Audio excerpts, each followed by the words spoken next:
Who's going to go through this market this Thursday morning? Well, we have with us Elizabeth McDonald, Scott Martin and John Layfield. Rough month for stocks in February, so let's look to March. John, is it going to be better? I think it is. I think Mr. Powell did a wonderful job of telegraphing Fed moves. I think the Fed is very worrisome about inflation and about letting the market know that these moves are coming. I think if we get to 3.8% unemployment, which is projected by the year end, that's the lowest in 50 years. 50 years ago is the time frame the Fed's worried about because in 1966, the market started at 969. 16 years later, it was 875. And the reason was because the Fed got behind on inflation and kept rates low. I don't think the Fed wants to repeat those errors. I think they're doing a good job right now of telegraphing moves. Okay, come on in, please, Scott. What's your opinion? Rotten February. How about March? How's it look?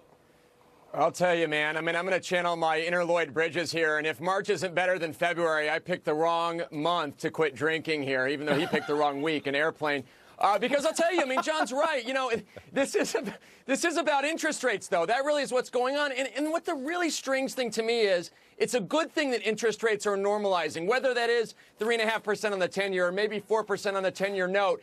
And the market is having trouble with that. So when this adjustment period ends, I think that's when it's going to be probably okay for stocks. But for the first, say, few weeks, months of this period, stocks seem to be struggling with this new higher interest rate environment. Okay, what have we got, about 2.8? Yeah, yes. And Larry Summers and Bill Gates saying Armageddon's around the corner. I mean, listen, a recession didn't trigger the 1987 bear market. So I don't know what they're predicating their dire forecasts on, right? So okay, but they do have dire forecasts. Yes, they do. In contrast to John out there in Bermuda. Okay. That's right. Walmart, Kroger and Dick's Sporting Goods, you're not going to be allowed to buy a gun in those stores unless you're 21 or older. Scott, will this have any impact on the stock price of Walmart, Dick's or Kroger? Any impact at all? I don't believe so. We recently picked up some Walmart, as I mentioned last week, just because I think the reaction to earnings last week was well overdone. So I believe that, you know, in overall kind of looking at things, does somebody being 20 versus 19 versus 21 make them less likely to do something terrible like we saw in Florida recently?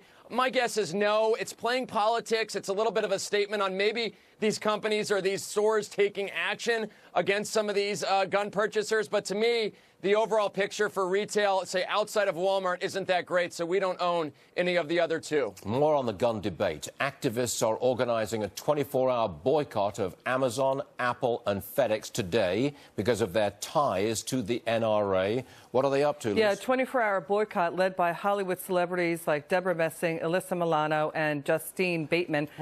So, you know, it's... But wait a second. Yeah, go ahead. I'm sorry.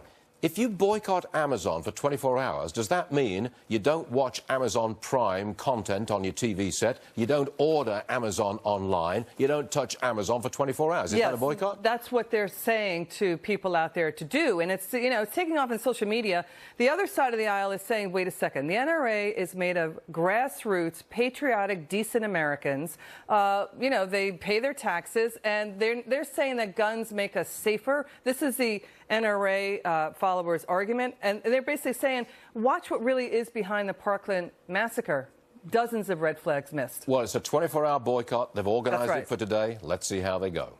Amazon not seeing eye to eye with Whole Foods. Now, Whole Foods, of course, is a unit of Amazon. They bought them last year.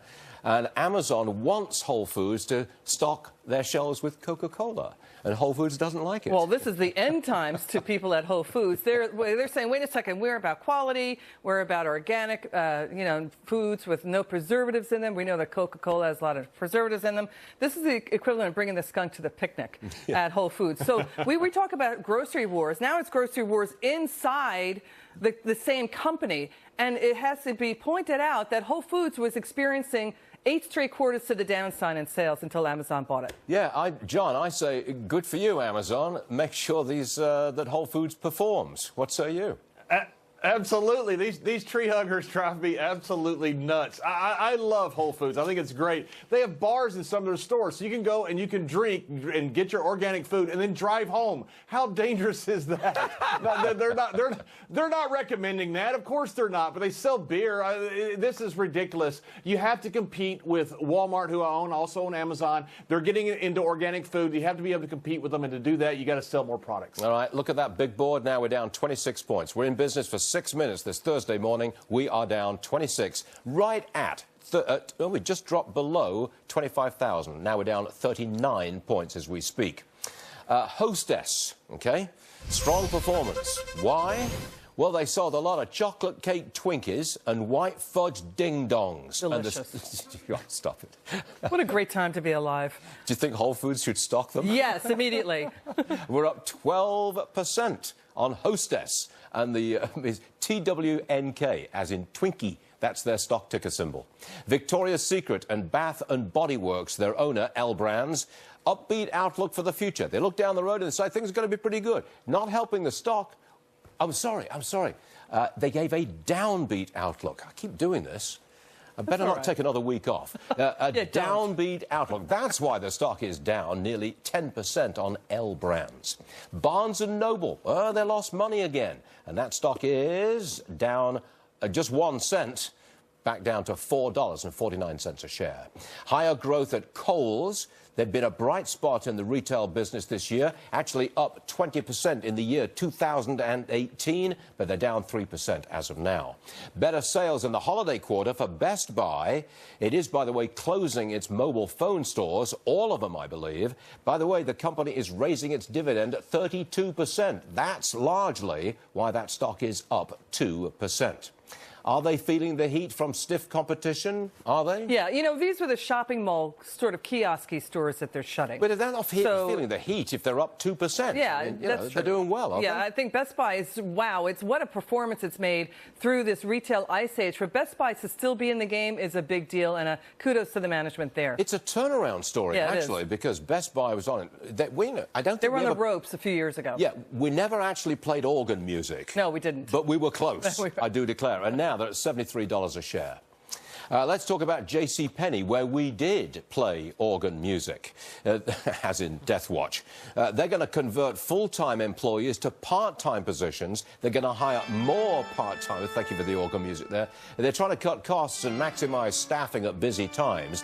Isn't this all about getting away from paying for medical care? Yeah, I mean, part-timers now, 25 hours a week is what JCPenney is talking about. You're right. It's about overhead. It's about those health care benefits. That's what some analysts on Wall Street say. I mean, is this enough to revive JCPenney stock? Well, this is a stock, Stuart, we've been talking about for years now, and it's been doing rope-a-dope for some time. Oh, it's been down in the dumps for a long, long time. They're the victims of the retail ice age. Yeah, they really are. The major victims there. Look at Comcast. Its NBC Universal division says it plans to cut the amount of primetime TV ad time by 10% this fall. They feeling the heat from Netflix, Lizzie? Yeah, they are. And you know what's really interesting is they're saying, wait a second, the millennials, they hate advertising. They're looking at streaming with no ads. We cannot have cluttered commercials anymore. So they're doing I would say, is smart advertising, where they'll show an ad in a family sitcom that's, say, for baby products, or something that's focused to the type of show that they're showing. So that's what NBC is now repositioning itself as. John, you first. Is this a win for Netflix?